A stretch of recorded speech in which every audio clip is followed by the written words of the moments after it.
Tonight, the latest chapter in Getting Hosed, the much ballyhooed series that has highlighted the city's big, bad water billing apparatus.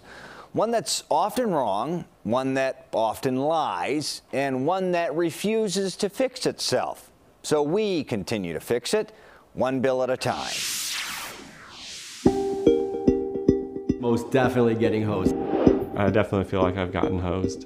Getting Hosed, as a news series goes, really getting hosed. I've been more than hosed. is a household name, except for one noted Chicagoan. I don't stay up long enough to watch the evening news, but obviously if there's an issue, we'll respond to it. Mayor Lori Lightfoot, these are your broken water systems bills.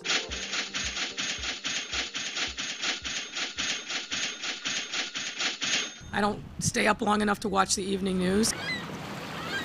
While Miss Lightfoot sleeps, the city weeps. Incorrect water bills.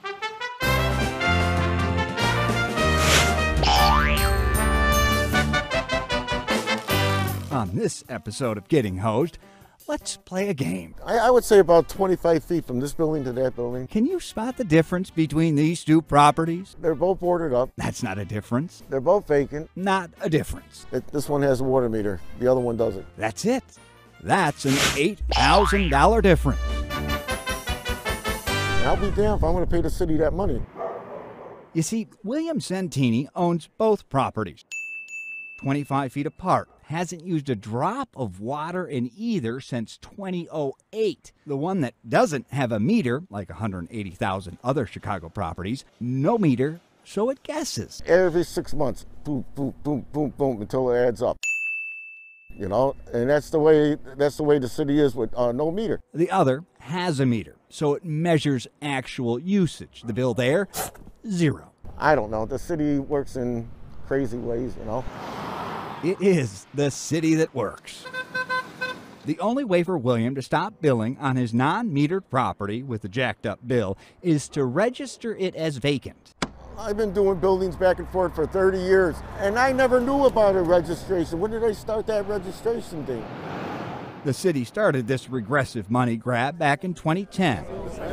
But almost none of our Getting Hosed victims knew about the rule. We never knew that we had to register to have it vacant. I said, look, there's nobody there. I don't know why you sending me bills. So what exactly does the rule entail? Step one, pay a minimum of $600 every year just to tell the city your property's vacant. Step two, shell out thousands more to board up the property, insure it, and hire a watchman.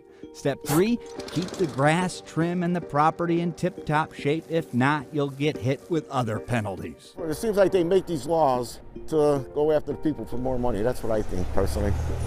Chicago makes millions on this. How does it compare to other cities? Ridiculously. Chicago's minimum $600 a year vacancy fee is actually incalculably higher than other big cities who charge nothing. Like New York, LA, Detroit, Seattle. Yeah, it gets you mad. It gets you really, really mad. With buckets I collected. Since winter, we've worked with Plowman Jordan. Try to melt it. On his bad bill. He's a struggling artist. Truly struggling. We have to collect snow and rainwater to have some water here. He moved to Chicago from overseas, wanted to build a nonprofit art center in this Southside building. Trying to boil the rainwater for protection. He collects precipitation to wash his hands because the building has no pipes, therefore no water. Again, no pipes, no water. Get it? Yet, a $7,000 bill. And he can't get a pipe permit till he pays off the water bill. And get this, back in 2016, his vacant, pipeless, waterless property had a $50,000 water bill.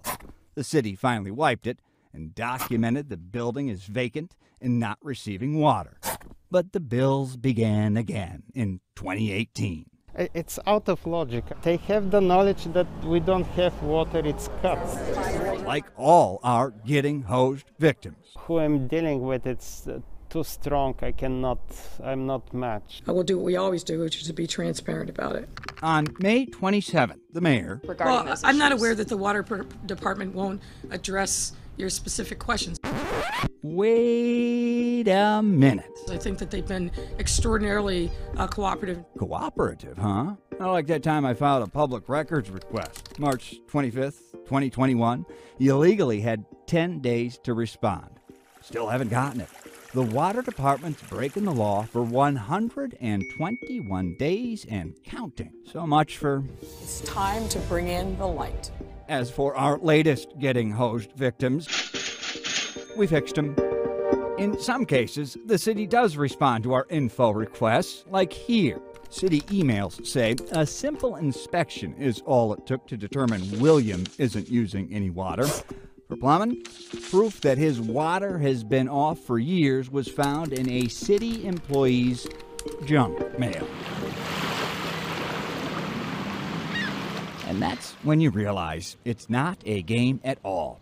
They are human beings, real people. According to the city, we are not important. Getting hosed. And get this, the city's still biffing these very bills. Despite knowing Plowman's property is vacant and pipeless, the city billed him again for more than $3,000. After we told them to fix it again, it's now back to zero. We'll continue to watchdog these bad bills since Miss Lightfoot and her City Hall flax clearly aren't. For a deep dive on how we've gotten here and the systemic problems with Chicago's bad water billing, go to the CBS 2 Investigator section of the CBS Chicago app.